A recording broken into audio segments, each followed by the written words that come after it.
Greetings, friends and family, and welcome to my channel. Please subscribe to this to this channel, and share it with friends and family.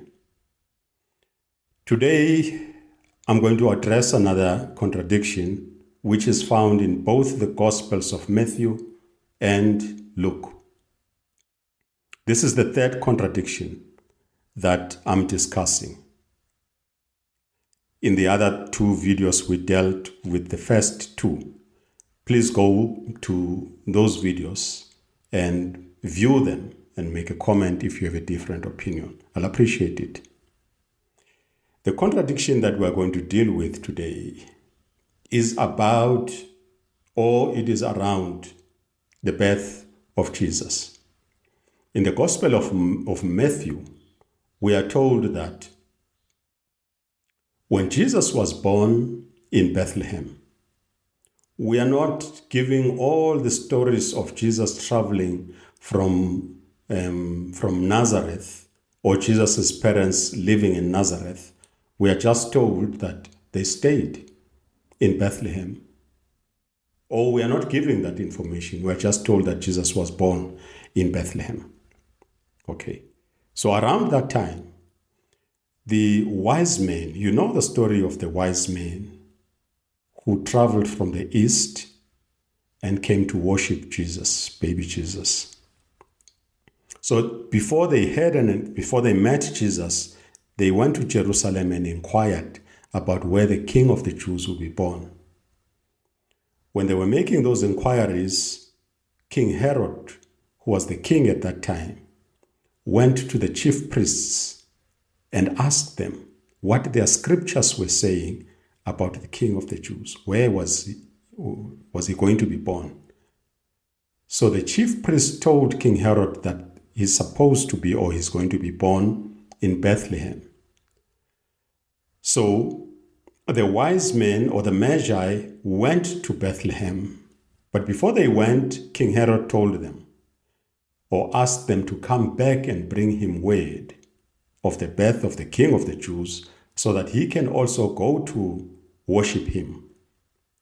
So they went to see the King of the Jews, and they presented their gifts and they worshipped him. Now, in your church, you might have been told that it was 3 wise men. No, the Bible does not say, it does not specify how many wise men went to see the King of the Jews or Jesus. They presented 3 types of gifts. We don't know whether they were, there were 3 types of gifts. So by, maybe some deduction, people decided that maybe there were 3. But there were not 3, we don't know. They were just Magi. So after they left, after they worshipped Jesus and they left, an angel of the Lord came to visit Joseph and told him that he must leave immediately. He must leave Bethlehem immediately because King Herod wants to kill Jesus. So Joseph took his family and they went to Egypt. They stayed in Egypt. And whilst they were in Egypt, King Herod, upon realizing that the Magi did not come back to him, he killed all the infants from the age of 2 and under, because then he must have assumed that Jesus was between that age. Now, it is clear that King Herod was threatened by the birth of Jesus, because he was told this is the King of the Jews, and he was a king, and there was a competing rival all of a sudden, and so he had to eliminate the rival. So Joseph and Mary and Jesus stayed in Egypt for an unspecified period of time until the angel of the Lord came back to Joseph and told him that it is safe to return to the land of Israel. Now, we are not told where in the land of Israel. We are just told that it was safe for him to return to the land of Israel. And so they returned. On their way, they got news that Archelaus, Archelaus was now the ruler of Judea. And Archelaus was as ruthless and evil more than King Herod. And so instead of going back to Bethlehem, they changed directions and they went to Galilee and stayed in a city called Nazareth. Okay. This is the account of Matthew, and it can be found in Matthew 2, verse 1 to 23. Now the account of Luke goes as follows. In the account of Luke, Joseph and Mary were resident in Nazareth. You see, there's a contradiction here. In Matthew, they were resident in Bethlehem, and then after returning from Egypt, they wanted to go back to Bethlehem, but they found out that there's a ruthless man there, there's an evil man. Then they went to they went to Nazareth and stayed there. But in this account of Luke, they lived in Nazareth and then traveled to Bethlehem because they had to go to Bethlehem to take census. Mary was pregnant, and because everybody was in Jerusalem at that time, the inns, the lodges were full. So someone put them up in a stable, animal stable, in a manger. And so Mary had Jesus in a manger. Now in the story of Luke, it is not the wise men from the east who came and worshipped Jesus, but it is the shepherd who went to worship, who were informed by the angels that the King of the Jews and the Messiah was born, and so they went to worship him. These stories are parallel. These stories are not the same, even if you try to sew them together. You can't sew them together because in the story of Luke, Jesus was not threatened by King Herod. He stayed in Bethlehem all the time. Not all the time, sorry. He stayed in Bethlehem for a period of time. He was circumcised after 8 days. In the story of Matthew, he had to leave immediately after the visitation of the Magi. But we don't know how long Jesus was. By the time the Magi got to Jesus, we don't know how old Jesus was. We are not told. But here we are told that Jesus had to be circumcised on the 8th day, as per the Jewish traditions. Mary had to fulfill her purification rituals, again or according to the Jewish practices. And after that, Jesus had to be presented to the temple in accordance with Jewish practices.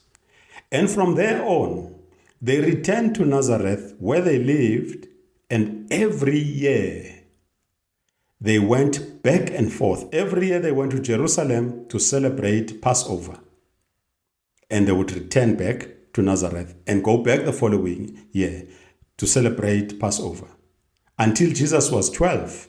At the age of 12, after celebrating the Passover, on their way back to Nazareth, they realized that Jesus was not among them. And so they went back to look for him, and they found him in the temple, having discussions with rabbis. If Jesus' life was threatened, he could not have stayed in Bethlehem for that period of time. And his parents and him could not have been traveling back and forth every year without having to encounter the ruthlessness of King Herod. How come he was not threatened by King Herod? This is strange. These stories are not the same. Even if you try to say there was no need for Luke to mention King Herod, But the fact that King Herod was killing children who were at the same age as Jesus, Jesus' parents and Jesus himself could not have been traveling back and forth from Nazareth to Jerusalem. They could not have done that because somewhere they would have encountered Herod.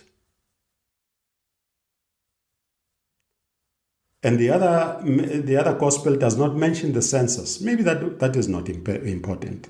But the major thing here is that there's a threat. And it's not mentioned here. Nothing. Luke is silent completely about this threat. The word of God is consistent. If you look at all the prophets of God, God made sure that we don't begin to question his word. He sent different prophets in different times.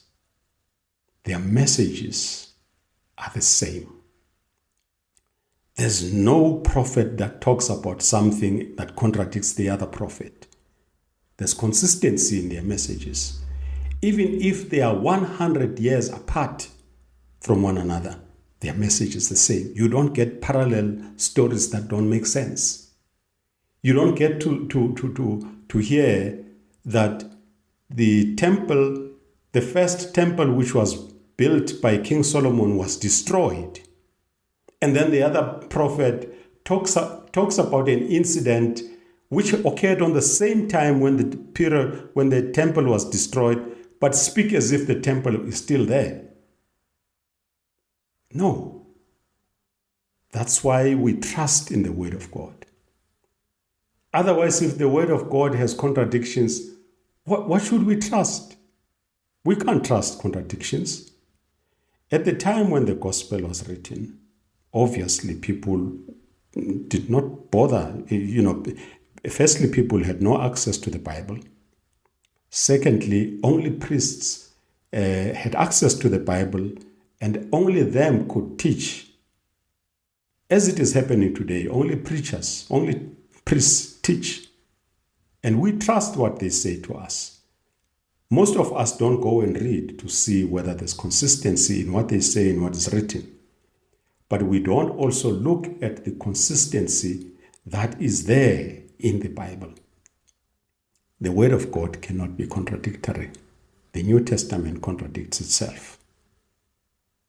It is up to you what you believe in. But you have brains, you can read, you have the ability to understand. Make up your mind. No one is forcing you to change your belief system. But at least when you believe in something, make sure it's something that you trust, something that you yourself have understood and you follow because you understand it. This is my contribution. Thank you very much for tuning in. Thank you very much for listening. Please share this video and subscribe. Share it with your friends and your family. This is all I have for you today. Thank you. Goodbye.